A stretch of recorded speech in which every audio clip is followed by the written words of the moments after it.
जेव्हा आपण नामस्मरण करतो किंवा स्वामींची जेव्हा सेवा करतो, पण भरपूर लोक असे आहेत की जे बोलतात की मी कितीही स्वामींचं नामस्मरण केलं तरी माझ्या मागचं दुःख काही जात नाहीये किंवा आमच्या मागे जे संकट लागलेले ते काही जात नाहीये. याचं नक्की कारण काय आहे? याचं उदाहरण म्हणजे एक श्लोकामधून उदाहरण सांगतो मी, की बरं. अनेक लोकांना प्रश्न पडतो ना, स्वामींची किंवा अनेक देवतेंची आम्ही सेवा करतोय तरी आमचे दुःख का कमी होत नाहीत. तर विशेष श्लोक आहे, आयु प्राणंच वित्तंच अन्नम मरणमेवच पंचैतानी हि सृज्यन्ते गर्भस्थ सेव देहिनः. मुळात आपल्या आयुष्याचं पूर्ण पुस्तक लिहून आलेलं आहे, बरोबर. आपण फक्त एक एक पान बदलत आहोत. बदलते. त्यामुळे स्वामींचं नामस्मरण करूनही दुःख का कमी होत नाही, तर मुळात आपलं जे प्रारब्ध आहे किंवा प्रारब्धाचे जे भोग आहेत ते आपले समोर येतात. बरोबर. आता लोकांचा असा प्रश्न पडतो की स्वामींची सेवा केल्याने प्रारब्धाचे भोग संपतात का?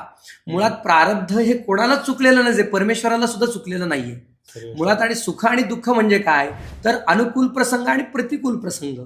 पण जेव्हा आपल्या आयुष्यामध्ये दुःख येतं तेव्हा ते आपण स्वीकारत नाही ना, की माझ्या वाईट कर्मांमुळे माझ्या आयुष्यामध्ये दुःख आलं. मग तेव्हा आपण स्वामींना म्हणतो, स्वामी तुम्ही आमच्यावर का कृपा करत नाहीत, आमचं दुःख का तुम्ही निवारण करत नाहीत. स्वामी तुम्ही आहात हा विश्वास जर आपल्यासोबत असेल तर ते दुःख सुद्धा आपल्याला समजत नाही की कसं सुखामध्ये परिवर्तन होऊन जातं.